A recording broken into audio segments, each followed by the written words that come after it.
আজকের প্রথম প্রশ্ন, এই ছবিটি ভালো করে দেখে বলুন তো এখানে কার বাবা মারা গেছে।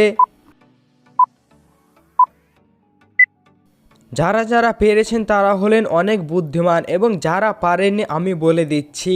এখানে প্রথম যে ছেলেটিকে দেখছেন সেই ছেলেটির বাবা মারা গেছে, কারণ পেছনের দিকে দেওয়ালে একটু লক্ষ্য করলে দেখতে পাবেন যে মৃত ব্যক্তিদের ছবি টাঙানো থাকে দেওয়ালে। তো এখানে প্রথম ছেলেটিরই একজন বাবা মারা গেছে, সেই কারণে একজন পুরুষের ছবি, আর বাকি দুজনের কাছে দেখতে পাবেন যে মহিলা, মানে তাদের মা মারা গেছে। আর এটা দেখে বোঝা যায় যে প্রথম ছেলেটির বাবা মারা গেছে। এই ছবিটি ভালো করে দেখে বলুন তো এখানে একটি ছেলের নাম হবে, তো ছেলেটির নাম কি হবে? পারলে অবশ্যই কমেন্টের মাধ্যমে উত্তরটি জানাবেন।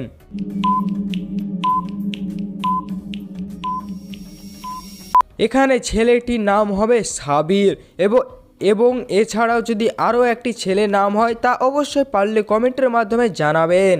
এই ছবিটি ভালো করে দেখে বলুন তো এখানে যদি আপনি থাকতেন তবে আপনি কাকে আগে বাঁচাতেন? আপনার মাকে আগে বাঁচাতেন নাকি আপনার বাবাকে আগে বাঁচাতেন?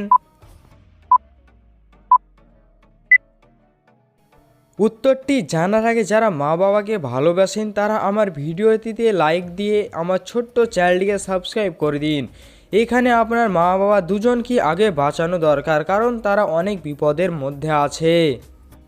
এখন স্ক্রিনের ওপর দেখতে পাচ্ছেন একটি রাজকুমার নৌকার মধ্যে সে দাঁড়িয়ে আছে, এবং তার দুই প্রান্তে একদিকে একটি বাঘ এবং অন্যদিকে একটি সিংহ আছে।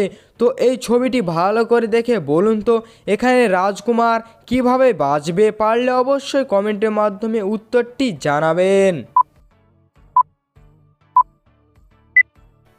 এখানে রাজকুমারের দুই দিক দিয়ে বাঁচার কোনো সম্ভাবনাই নেই, কারণ একদিকে একটি বাঘ আছে এবং অন্যদিকে একটি সিংহ আছে। সে যদি আসে তবে সে তাদের পেটে চলে যাবে খাবার রূপে। তাই এখানে রাজকুমারের একটি রাস্তা, যে নৌকা স্রোত বা জলের স্রোত একদিকে নামছে বাম দিকে, তো এই দিক দিয়েই সে বাঁচতে পারবে জলের স্রোতের সাহায্যে।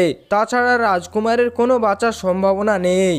ভিডিওটি ভালো লাগলে লাইক করবেন, কমেন্ট করবেন, শেয়ার করবেন, এবং এই ধরনের ভিডিও পাওয়ার জন্য আমার ছোট্ট চ্যানেলটিকে সাবস্ক্রাইব করে দিন। দেখা হচ্ছে পরবর্তী কোনো একটি ভিডিওতে।